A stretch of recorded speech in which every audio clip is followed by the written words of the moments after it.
Took an hour, but Torpedo wound up over Paradigm. Will Paradigm even out the series and wind up with a split? Or does Torpedo have what it takes to 2-0 the opposition? We'll take a look as we head back to the battleground of the gods.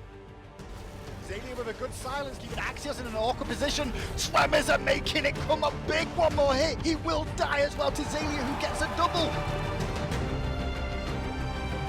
Run away, Xalia's coming.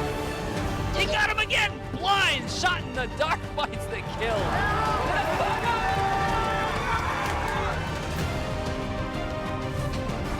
Trixtank is there, still stunned, but it doesn't matter. Funballer finds the last hit, and then he finds a beautiful stun on Variety as well. He can't even get Lawbringer off. Left side will be the first pick for Torpedo, and Paradigm will get second pick this time around. We'll take a look as they head into it. Torpedo, should they change anything? Paradigm, as you said, they did struggle against Hunger for More last time around. Torpedo have been proven to look pretty strong here. They're still going to go with the Bakasura band. Qvo and Xaliea both play this god very well. And they do play a lot of flex picks very well. Soul, they can flex. Chronos, they can flex. They didn't. Torpedo didn't allow the Chronos pick after the Soul, which was very smart of them to do. We might see another Khepri ban if they stick to the same strategy as they did the first game. Hunbats will be taken away by Paradigm. So Paradigm played Hunbats last time around, but they were expecting Torpedo to go ahead and pick it. NinjaBobat has looked extravagant on this god in the past, so they want to take that away, make sure Torpedo doesn't have it on their mind. Apollo also banned out with respect to Gamehunter, and the first pick of the game will go to Torpedo. And it looks like they're going to opt for Khepri, exactly as you said. Very safe defensive god. Can also play very aggressive as well, very versatile in his role. We see a lot of supports being very successful, and that gives you an extra life. A 6v5 in a team fight is very important.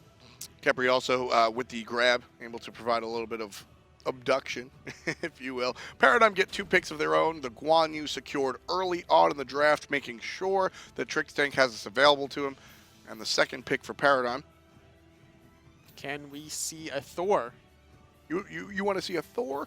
We're going to see the Okay. Chronos, and that's really where I expected it to go. Chronos is very powerful on this squad, as we said. A flex pick for Paradigm, and Chronos is Gamehunter's Chronos and a lot of things around it, but Chronos definitely a large part of what allowed Torpedo to go ahead and win in game number 2. Okay, But there I you go, said, Totally. can we see a Thor? I meant for Torpedo, as Sure. Torpedo locks in the Thor. Of course, Paradigm would pick Chronos. You can't allow Gamehunter to go that.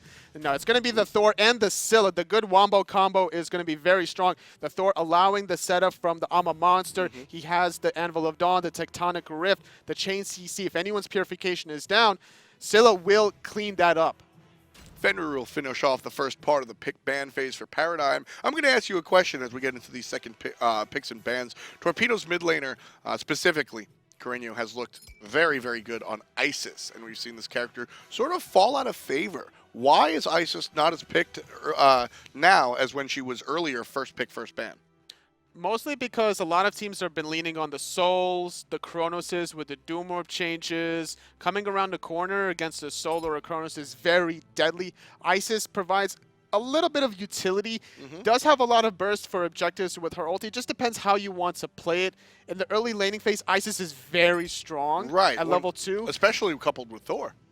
But with Ama Monster, the damage is stronger than Isis. You're giving up a little bit of lane pressure with the Isis, but you're looking for that big burst, especially if you can chain each consecutive kill. And with the change to Soulstone, Scylla is able to really clear a wave at level 3 with Soulstone in the right build as opposed to level 8, level 9, when we used to see Crush really come online. Agni will be the selection for Paradigm, likely in the mid lane, but honestly, who knows with this team? Likely to be Lawbster, as we said, and this is, I mean, if you want to go real way back, this is Lawbster's god. I think things have changed a little bit, but Lawbster has played a lot of Agni.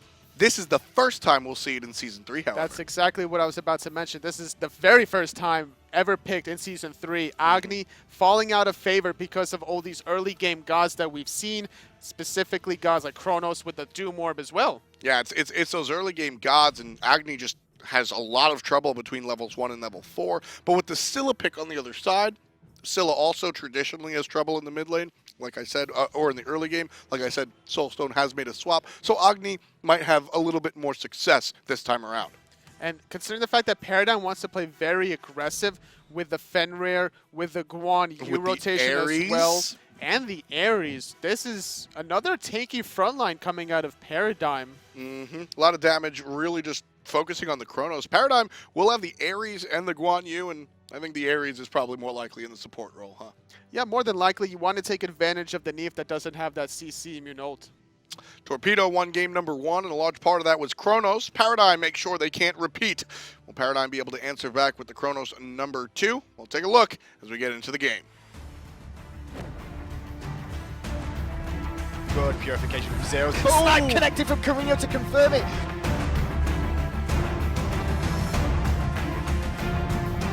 Bobat is dead. He's going to use purification while in the air. Big shield from Murrdurr keeps him alive, though, and a cataclysm too. Great play from Murrdurr. Big ultimate onto Jungler, who gets knocked up as well. Evaporated. Drums of Warcraft and Cherio Bobat actually to find that one. That Ares. Yeah, we'll be Lawbster on the Agni, and yeah, the Ares will be Trixtank. You know, for a second, totally. For a quick second. You thought Ares solo lane? Especially with tier on Moex. There was a solo laner once that played Ares in the solo lane against tier in an SPL match, and it actually worked out. Do you remember who that was? Yeah, I think I remember who that was. Do you remember who that was? I think I remember who that was. No, Ares is very good against tier in the solo lane. You counter the Fearless combo.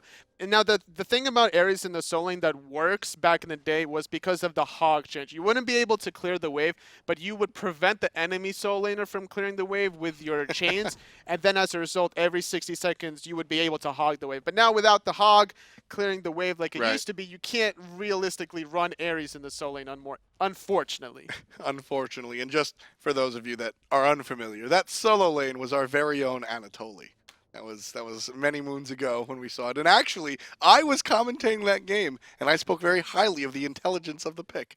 I enjoyed it, and I liked it. I think the first time I did it was actually in China against SimStar. Yep. Yeah, that was a lot of fun. Things have changed, as you said. Hand of the Gods. Actually, its new iteration, Wrath, was actually picked up early on. A little bit of a misstep there, coming out from the clear onto the red buff from Paradigm. But it shouldn't be too big of a deal as Lawbster makes his way over to the mid. We do have Scylla with the Soul Stone and the purple pot on top of that, so she's going to be able to clear the way faster than Lawbster. And because of that, Lawbster respects the clear, only going to dash through the melee minions as QvoFred turns the corner. Yeah, this Agni, there's a reason we really haven't seen him too much in Season 3. Every time I ask the players, because Agni brings a lot to the table, but he's just so susceptible to early aggression and early ganks, and for the large part of the season so far, it's really been all about that. Isis Thor was considered the #1 combo for a long time, just because of the early pressure that they're able to put on, and Agni can't do much of any of that.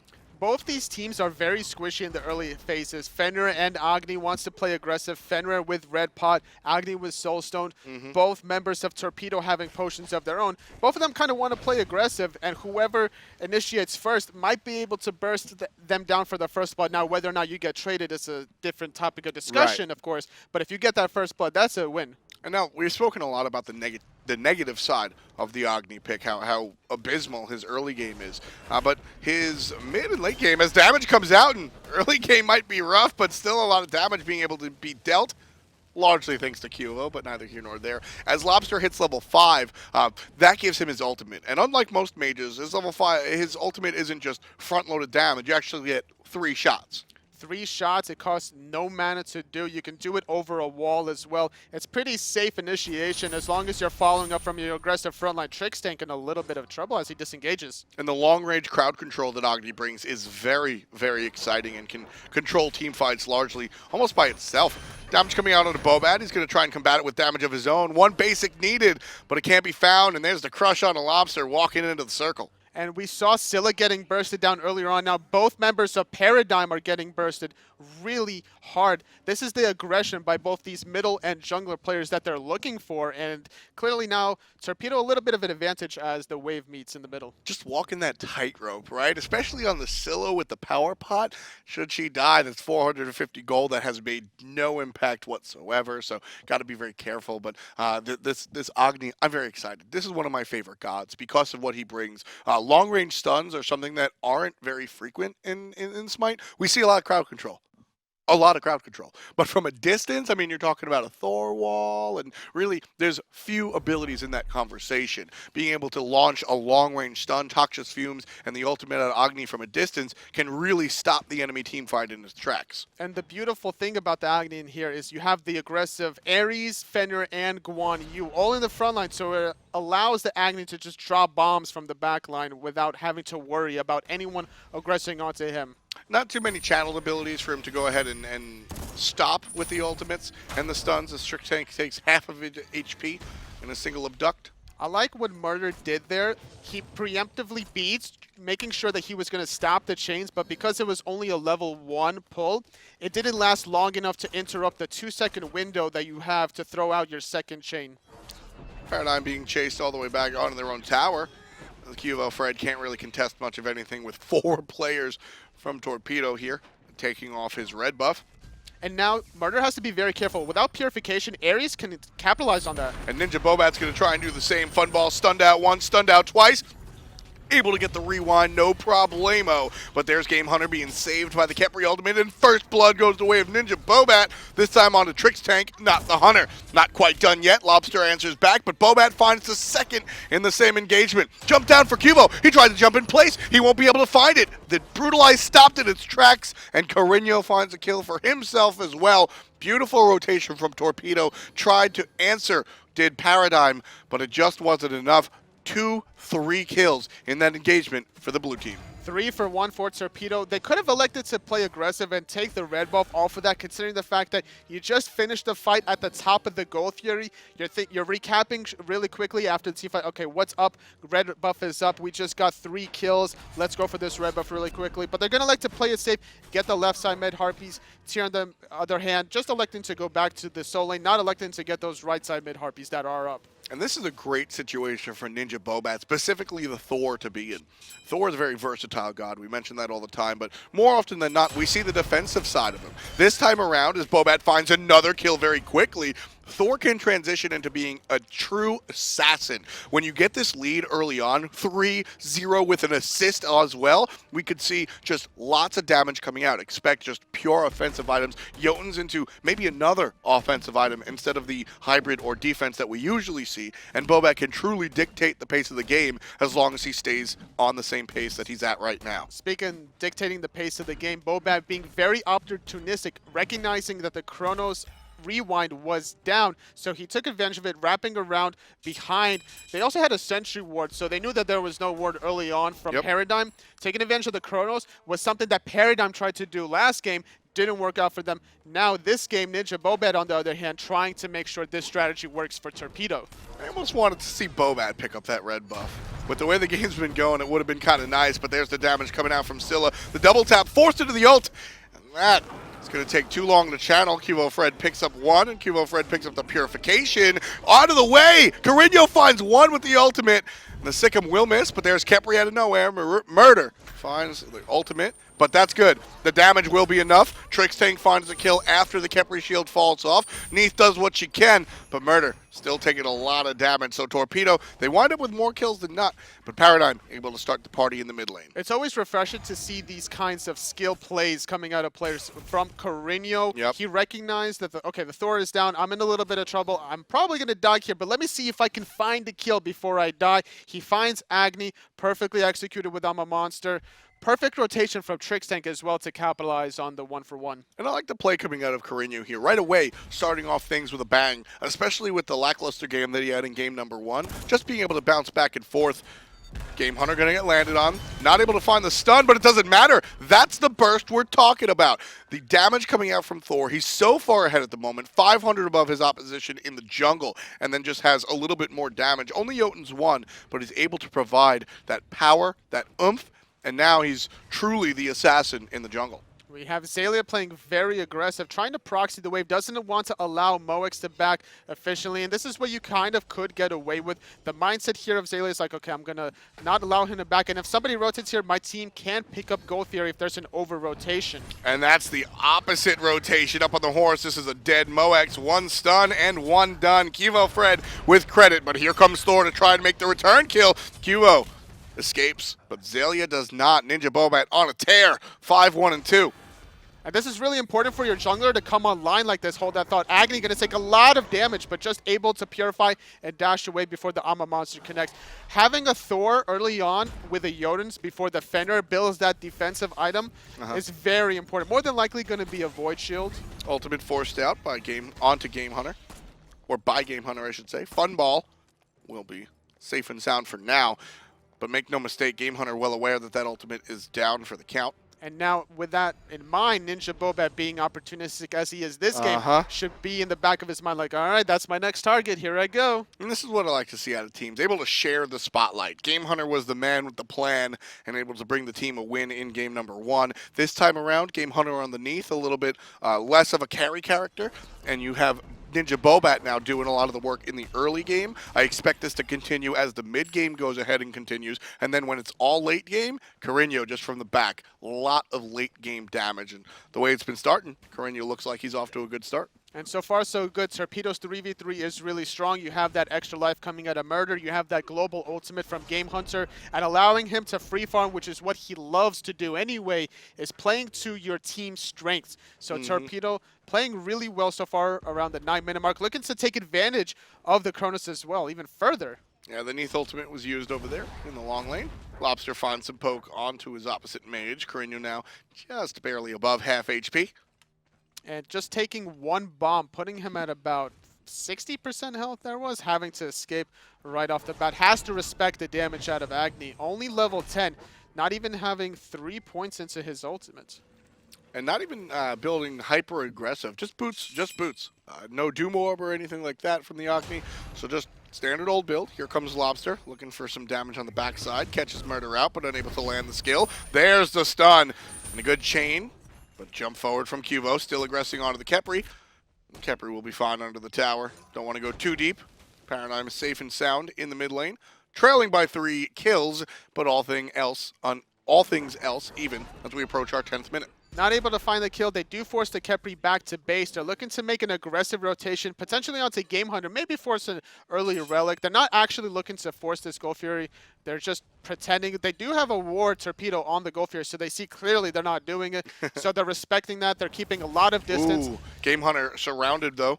Waiting on the backflip, wants to find clear, safe, and sound. Waiting for the Brutalize. The ultimate activated, and QvoFred will chase Gamehunter, but a couple of wiggles will make sure he's safe. Meanwhile, NinjaBobat finds the kill on the Lawbster without even using the ult. Uses the ult to try to find Funball, but he's taken very low and then absolutely crushed with the Khepri ult, so no big deal. Funball able to respond after the Khepri ult gone, takes out one, but the rotation from Moex is strong. Funball smoked out by the tier. 2 dead on the side of Paradigm, just 1 in NinjaBobat. But the pull is going to be good from Ares, and now Murrdurr in some trouble. Xalia's rotation pays off as well. It's a 2 for 2, and Paradigm wind up. Nobody winds up on top. Nobody winds out on top. The Thor had an interesting idea during the Khepri ultimate. The DPS stopped from Paradigm and recognizing not wanting to revive him. But what he did there was he threw the hammer at the Gold Fury, trying to get the aggro and pop the bubble. Unfortunately, throwing the hammer means he has no more escape. Right. So they just capitalized on that with the Guan cavalry charge, getting the easy, clean kill. No Thor ultimate available, nor Thor hammer to get away. 2 for 2 at the end of the day. No objectives being taken by either team. Still a very smart play, able to, trigger that Khepri ultimate all by himself. The opponents do exactly what they're supposed to do and still able to find a situation where Murrdurr's ultimate pays off. But unfortunately, Bobat does spill. It's going to be a second death of the game, but make no bones about it. This has been Bobat's early game well and clear. 6-2 and 3 on the jungler, and with the big poke on the Lawbster, he's able to do a lot of the damage, letting Murrdurr's dots continue the situation and find the kill. And no matter what god Trixtank is playing, he's looking for these plays, whether it's Bacchus, whether it's the Ares, as we do have Thor, looking for a kill, not able to find him against the wall, purifying against the Ragnarok. Making sure not to get hit by the big woof. NinjaBobat should be fine, level 12. Very smart plays coming out from Bobat here today. And Moex with the rotation didn't even Fearless Defender, but still scared of the Fearless. Was Purification used? Just respecting the potential to get pushed out of your tower into more members. Trying to aggress on the tier 1 tower, not able to find anything. They're just going to disengage. Rough play from Bobat. Torpedo had the right idea. The jump is going to come out of the Fenrir. but as soon as it does, the stun, not only does the stun miss, but that's the downside of the Thor wall. Puts him and his team in a bad spot, unable to follow up. And now Paradigm going to find the fight of Torpedo in their own jungle, and NinjaBobat, a little bit aggressive. He's suffered 2 deaths very quickly without any kills, whereas earlier on he was very, very successful. So maybe it's catching up to him a little bit. Is Bobat still ahead? Yes, he is. They tried to make an aggressive play. They found the red buff of Paradigm, having a red buff onto Gamehunter and Korinyo. Unfortunately, trying to catch the Chronos, just overextended just a little bit too much, and then boom, down goes Ninja. And because of those 2 deaths, it's allowed QvoFred to not just catch up, but also sneak a little bit ahead. 13-12 in favor of the Fenrir, as well as the gold. Just 200 gold, and it's really just talking about it's less about the fact that QvoFred is 200 gold up and a little bit of experience, and more about the fact that NinjaBobat had this gigantic lead from such a good early game, and it's pretty much just been negated by these 2 quick deaths. And I think most of that is awarded to the aggressive rotations out of Trixtank, always making a play somewhere on the side of the map, whether it's the counter engage or their engage. You know that Trixtank is going to be there ready and waiting with his chains. And that's why we'll see the winged blade likely to come out of Thor. Just give himself a little bit more survivability by way of health. Yeah, the extra health is nice. The movement speed, whenever you get slowed, you're going to have an increased movement speed. Gamehunter not having the purification. And not having the life either. QvoFred finds another kill, 4-1-4 for the jungler on the side of Paradigm. NinjaBobat goes up, looking for a situation, but it'll just be used as a satellite. Torpedo now have an idea of everywhere where Paradigm's at, what they want to do, but more importantly, what they don't want to do, and that's aggress too hard. Really good vision out of Paradigm. They saw where NinjaBobat was using his ultimate from. Aggressive blink, followed up by Lawbster. Korinyo forced to use the purification, but it doesn't matter. The damage over time is too strong. Trixtank picking up a kill. And that's why Trixtank likes playing Ares. He's able to do some of the heavy lifting all by his lonesome, even with an extremely defensive build. We've got tank boots coming out as well as sovereignty, and that kill in the mid lane allows Paradigm to go ahead and start looking at the Gold Fury without the AoE burst mage damage that Scylla brings. There's not a lot of objective secure, especially with NinjaBobat's ultimate down, so a lot of the windows of opportunity that Torpedo might have taken are taken away from them. I wonder what the picks and bans comms are like for Paradigm, for Trixtank specifically. I think he's like, just give me a god that does damage. Well, I mean, you know, we've spoken to these guys before, and when it comes to Xaliea, the picks and ban strategy is largely, well, we'll just let him play whatever he wants. And then when it comes to Trixtank, I think the same conversation is had. QvoFred and his Cabrakan might be the same, and it's pretty much just Lawbster going, I guess I'll play with the team needs. I'm going back to 2013 Agni. Pretty much. The Agni has been able to be relevant in this game. 1, 4, and 2, so not as much as some of the other characters. But with that Chronos pennant, Agni is really just looking for multiple abilities. He's less about this burst that Scylla's going to bring and more about the setup, the long-range stuns, the damage over time, and that'll help him out and make the impact into the game. Great ultimate coming out from Ares to avoid the stun from NinjaBobat, but now he's surrounded. 3 blue, 1 red, and Trixtank quickly finds himself with a quarter of HP, but there's the turnaround. The stun from Lawbster allows the follow-up from the jungler, and Lawbster does some damage himself. Lawbster won't be taken out by the mage ult, but he will suffer a whole bunch, and there's the kill from Murrdurr over the wall. Great play by Qvo to isolate Korinyo, brings him to the right-hand side with the ultimate, and then finishes the deal with the jump himself. Torpedo find Lawbster, but Paradigm are able to capitalize, taking out the mid laner and the jungler. However, Moex catches QvoFred being a little aggressive, and the solo lane gets 1. 2 for 2 plays so far. Gamehunter was rotating, trying to make a play, allowing Chronos Funballer to rotate and stay in the lane, getting the tower very, very low. This is very uncharacteristic of Gamehunter to lose his tower. That's how you know that things are looking too good for Torpedo. Whenever Gamehunter is rotating, you're trying to force that fight. You need Gamehunter to break away from character kind of deal, so losing that tier 1 tower, very crucial for Torpedo. So we'll see how Gamehunter is able to really mitigate this issue without having that safety of the tier 1. Neith will be able to clear the wave, and you see this build coming out of Gamehunter. This is a very interesting one, and I'd like to touch on it. So Transcendence brings a lot of power along with the Warrior Tabby. That'll allow the abilities from Neith to really hurt. However, then built right into the chin side. Now, Neith famously doesn't have a steroid, whether attack speed or otherwise. She's got an anti-steroid. She lowers the attack speed of her opposition. So Gamehunter with this chin side, I mean, is chin side an item that's fine enough on its own, or does it need the amplification of other attack speed items like Aussie and Ichabod we usually see? Yes, you definitely need a little bit extra, whether it's Aussie, whether it's Ichabod, doesn't matter. You need some sort of attack speed, maybe even Obo. We do have Korinyo instantly getting dropped by the combo from Qvo and Lawbster. That burst damage is what Paradigm had in mind going into picks and bans. They found the wombo combo that they needed. And there's a stun onto Bobat as well. A lot of damage coming out on this mid lane tier 1 tower halfway down. There's the ult from Neith all the way across the map, and it'll bring QvoFred down to about 60, 55 if you will.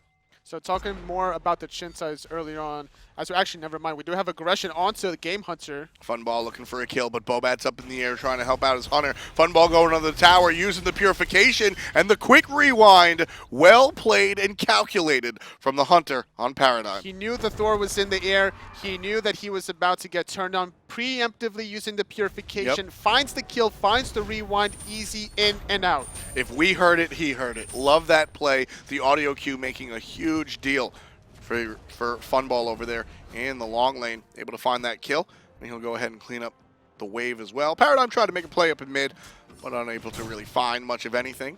Malek's going to start in the blue, but here comes Xaliea, and Xaliea will find the blue with a quick dash. Yep, but he's electing not to pick it up. See, that's something that some people need to recognize. Like, okay, you got the enemy buff, whether it's red or blue, doesn't matter. You don't always have to commit to picking it up, because sometimes that 1 to 2 seconds of overextension might allow the enemy team to collapse on you. I mean, we've seen plays, we've seen games, almost entire games thrown off of the idea of, I've gotten the buff, let me pick it up now. We've seen teams get into very dire situations by forcing that. So, again, just stripping the buff away from your opponent is a win in and of itself. No need to go ahead and push the envelope. 19 on the clock, 12 to 13. Very close game here as far as the kills, but quite a different story as far as the gold. Almost 5,000, 4.5 rounded up is the way the Paradigm is trending here. But remember, Toli, this is the same story of game number 1. Exactly. We do have late game potential coming out of the Scylla and the second life out of Murrdurr. So you have to respect those two factors in teamfights. Sure, you're up a little bit now. Right. Fury has respawned close to the 20-minute mark. You have the burst of the Agni Fenrir, but so does Torpedo with the Thor and the Scylla. Gamehunter's going to get his brutalized interrupted with the backflip.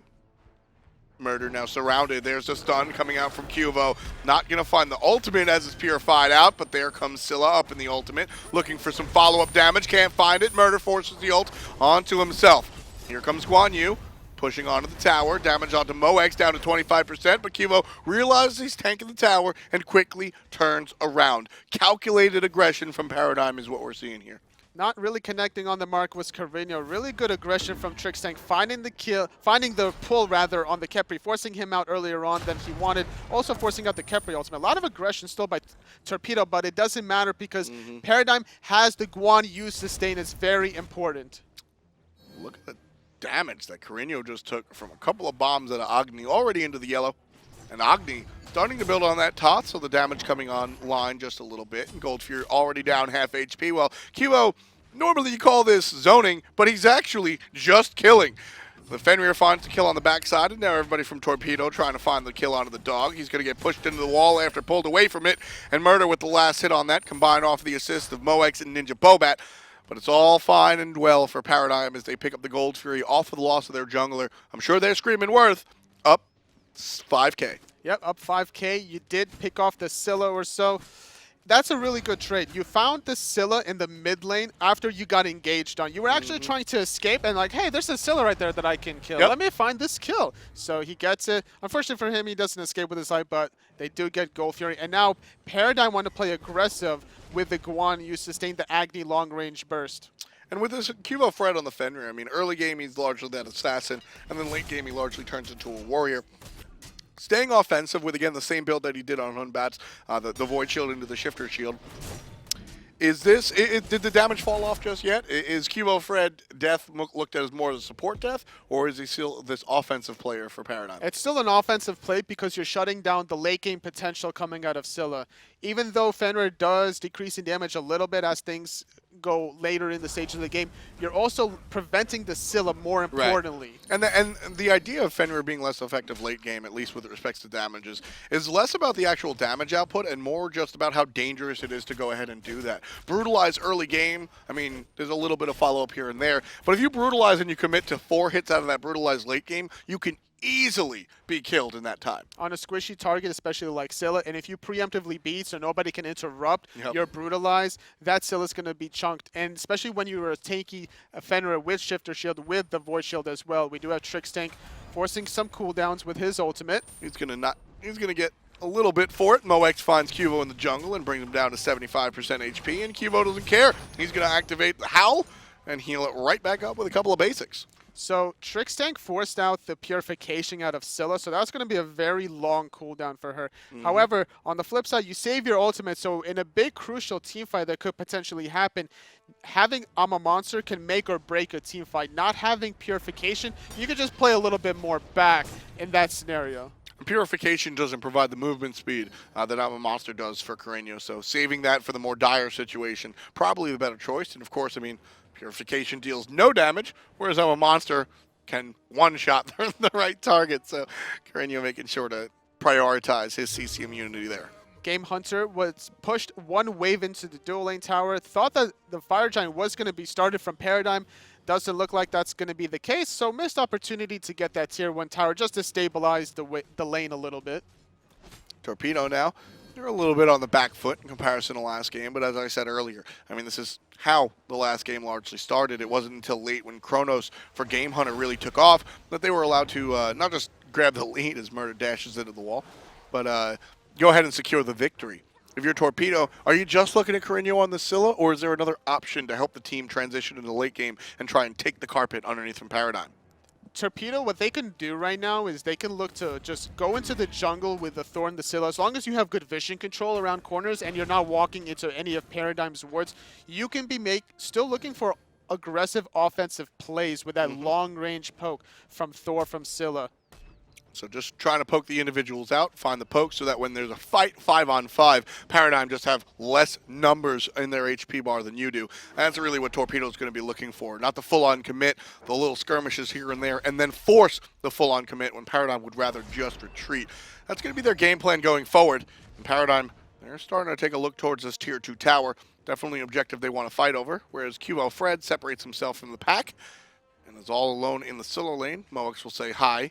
And he is the same level, so not anything that QvoFred has to be too afraid of here. It's up to Paradigm to start making some plays right now. They have a little bit of a lead, so Torpedo is very content with just sitting back, looking for some free farm. Trixtank is looking for a potential blink ultimate play as Xaliea gets poked out a little bit. Trixtank gonna go in, gonna blink, gonna find 4 individuals. And only one pull, it's on Murrdurr. He's half HP already, and there's the response from Korinyo that we were talking about, but Lawbster reads it and dashes away very quickly, so no ultimate landing for Korinyo. He does have the purification up for the next engagement that Paradigm want to start up, but no ult, that's for sure. 4 members of Torpedo still here to play defense, but Paradigm ready to tank the tower, no problem, and they're able to deal a little bit of damage as well. And there's no reason for them not to when they have Guan Yu. They're playing very aggressive. They got the tier 2 tower. Let's see how they disengage. Golfier is respawning in about 10 seconds. Fire Giant, more than likely not going to be started. We do have QvoFred pushing very aggressively in the tier 2 tower where Neith ultimate going to come out, but no follow-up as Mox is just going to heal off the wave. That was a quick ultimate. Neith wasn't a far distance away. Murrdurr now still taking damage from Chronos and the Ares. I love the rotation coming out from Funballer. He's going to hit the ultimate as he finds himself in a bad spot. Again, safe and sound in the jungle, and there's NinjaBobat getting smacked down by QvoFred before he can teleport to the tower. Even if he did, Lawbster was waiting on the other side, so that was a dead Thor either upside or downside. Paradigm now inch ahead of the kills, 15-13, and they're still way ahead in gold. So we saw a very similar pattern from Funballer in the tier 2 solo lane tower compared to what he did in the tier 2 dual lane tower. He aggressively went onto Murrdurr this time, preemptively using his beats. Didn't find the kill this time, but he still found the rewind, and that's something that's readable by the enemy team that could be potentially exploited if he's not careful. You need to cover the option of the rewind. Whenever you see the preemptive beads, accelerate chase, you know Funballer's about to rewind. With that in mind, Funball is well aware of the 8-second situation that the Chronos has with rewind.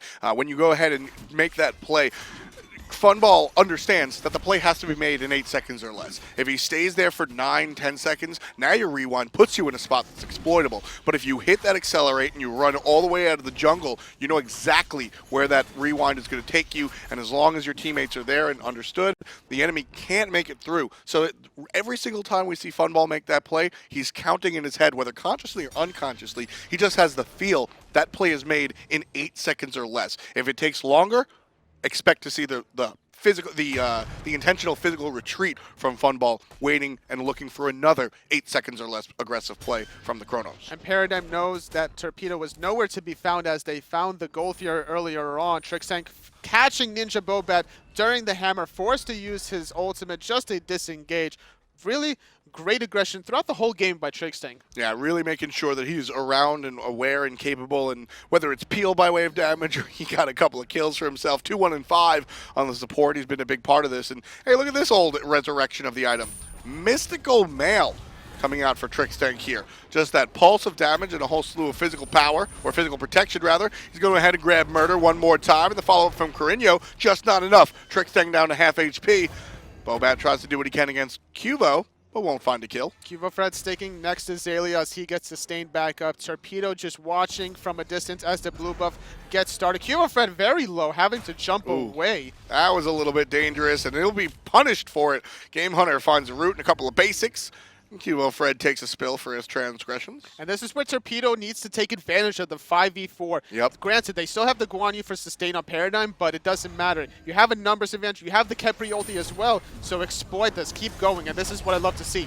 MoX being aggressed on, all his protection stripped. He's down to 25%, but he finds a great double Fearless, and Lawbster provides help from a distance with the stun. Murrdurr ultimate goes down onto the tier, who's retreating very, very quickly. Bobat's got his ultimate back. He's looking for the kill. Lands and can't reach. Neither can find the stun. And the double tap goes in a different direction. Can't find that one either. Bobat has just fallen off a little bit as the game got later and later on this Thor. They're not able to find that second kill. Trixtank barely able to escape with his life. Lawbster as well. They're still looking for something, though. Xaliea might be the next target. A lot of CC, but he's just barely able to escape. However, Funballer getting purified away. MoX tries to find another Fearless, and there's Funball using the defensive rewind instead of the offense like we were talking before, but now Torpedo very deep. Korinyo crush off the mark, so Funball will be largely okay. And now he's giving chase on to Gamehunter. Time Rift absolutely swinging. This 20-level Chronos, just a huge amount of damage coming out from him. And because of the fact that Torpedo started this Fire Giant, they overextended, and now Paradigm is cleaning things up, already finding 2 kills, and now Paradigm is going to be the one starting the Fire Giant. 30-minute mark. Can Torpedo steal this away? I don't think so, totally. Again, the 2 biggest tools the Torpedo have to prevent the enemy from taking the objectives are off the board. NinjaBobat's ultimate. Bobat's alive, but his ultimate isn't. And Korinyo, he's just gone in general. Those are the 2 keys that Torpedo have to contest objectives. Paradigm are well aware of that. They take note, and they go ahead and get the objective pretty much for free. 2 people on the chains, nobody taken in, but Bobat's ultimate forced as soon as it's taken, as soon as it comes online. And the purification from beads as well. So now the Ares is going to look for the Neith in the next Phoenix Siege. Already, NinjaBobat wiped off by QvoFred. And Paradigm knew that was coming 100%. Ares communicated that. Trixtank says, hey, I forced Bobat in the air. They know that he's going to try and capitalize with it. Doesn't want to waste the ultimate, so Quvo's just waiting for the opportunity to jump and stun and take out the jungler. Torpedo lose a couple in that engagement as well. Bobat falls for that. Gamehunter taken out, and Paradigm able to take out 2 Phoenixes, 2 players, and now they're looking at a tier 2. And we talked about the Agni bombs over the walls. They recognized Neith purification was down. Lawbster looked for the bomb stun over the wall. There was no response from Gamehunter in time, getting instantly comboed, and there goes his life. And the Agni now dealing a lot of damage with the Shard online and the Rada Tahuti. A lot of power coupled with that Thoth. Very traditional build coming out here from the Mage, but this is what happens when you're a late game Mage. Doesn't matter if you have the big burst that's going to hit for 1200 over the top like Scylla. When everybody is dealing damage, you don't have to one-shot people. That's I don't think people forget that, but you don't have to one-shot people come late game. You can deal a little bit of damage from Agni because you're going to deal a little bit of damage from Guan Yu. You're going to deal a little bit of damage from everyone on the squad, and they combine and just force people into the ground. But despite the Agni damage, you still have to respect the Scylla late game damage. Oh, without a doubt. That one root crush combination, especially once Scylla picks up the Soul Reaver, that can instantly burst down anybody that's coming. Especially you followed that up with Thor, followed that up with Neith damage as well. And NinjaBobat going to be forced into the ult one more time. And Lawbster's dot takes Thor out of the sky. Whether it's the passive or the dash, either way, he's not going to survive.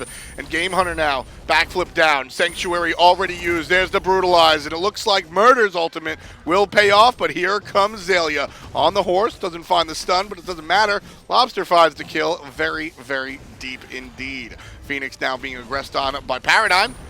Third Phoenix is down for Torpedo. Paradigm looking for the win. They want to be able to split their series. They don't want to lose 0-2. They want to remain in contention for DreamHack, and this is their way to do it. Trixtank leading the charge, making sure nobody comes out of this fountain. Order Titan has been toasted. Paradigm picks up the kill, 23-14 in just over a half hour of play. They answer back as quickly and as loudly as Torpedo barked at them in game number 1. I really liked the way Paradigm played that early game aggression. Both teams playing very aggressive at level 2 and 3. However, Paradigm with the Fenrir, with the Agni, it made them work out throughout all stages of the game. Biggest difference in game number 2 for me, honestly, was Gamehunter was just absolutely silent. Losing his tower in about 13 minutes, wasn't really able to make a statement. And of course, I think God Choice also had to do something with that. The switch from Chronos to Neith, certainly a different story. I mean, the way NinjaBobat played originally set up Gamehunter by shutting down Funballer a little bit. Right. However, he couldn't transition that. He made one rotation that didn't work out, instantly loses his tower as a result, and then just couldn't get anything from there. Like we said, a stark difference between game number 1 and game number 2. Let's take a look at some of the successes that Gamehunter had in game number 1. Here he is on that Chronos, the late game carry. Notice the level 20, and just a pure amount of damage. Lawbster's able to start it, but it's just finished by Gamehunter here. Gamehunter just does a lot of damage. Look at the damage to the gold here, 195 damage per shot. And his mobility with the winged blade and the accelerate, he can never die. And it's about the timing of these kills. The first clip that we watched led into that Gold Fury. It was because of the kill on the Trixtank that opened the window for Torpedo to go ahead and take the Gold Fury without that objective secure on the table for Paradigm. Here, again, Onslaught coming out of Gamehunter. Side note, 7 kills without a death. Those important kills lead the way to a Fire Giant kill. Uncontested, able to find that win. Now in game number 2, just a different story. Yeah, game number 1 lasted a while. It took 4 Fire Giants for Torpedo to close out the game. But on the flip side, Gamehunter not having the same game had a lot of trouble. And result, Paradigm was the one to be able to control the objectives and shorten the game. Yeah, here's Gamehunter just dying during First Blood. He goes ahead and he doesn't actually give up the First Blood, Torpedo does, but in that same conversation, he falls to the enemy. Now playing against the Chronos, he goes ahead and tries to find the kill, but he's pushed up too far, and QvoFred able to capitalize, punishing Gamehunter for being out of position. Without the purification especially, an easy cleanup from the Fenrir, and this was the play that Funballer started initially, preemptively beads, gets the kill, rewinds right away. Beautiful play by Funballer. So unfortunately for Torpedo, Gamehunter unable to really carry the torch that he did in game number 1. And Bobat, the idea was basically Bobat to carry the early and the mid game, and then Korinyo would be able to pick up with the high mage damage late game. And so Gamehunter really wasn't the focal point of Torpedo in the first place for game number 2. But the fact was, we saw the early game out of Bobat, and it just seemed to, what happened in that mid game that looked, everything looked so positive for Torpedo. What happened in the mid game? It was the counter rotation from Trixtank. Every time that Torpedo found a kill, Trixtank, even if he didn't find a kill in return, he found aggression, whether it was relics being down, whether it was more ultimates being down. He was always looking for those plays. Just trying to find the situation where he can go ahead and provide the best place for his team. And speaking of place for his team, let's see how things have shaken up in Europe.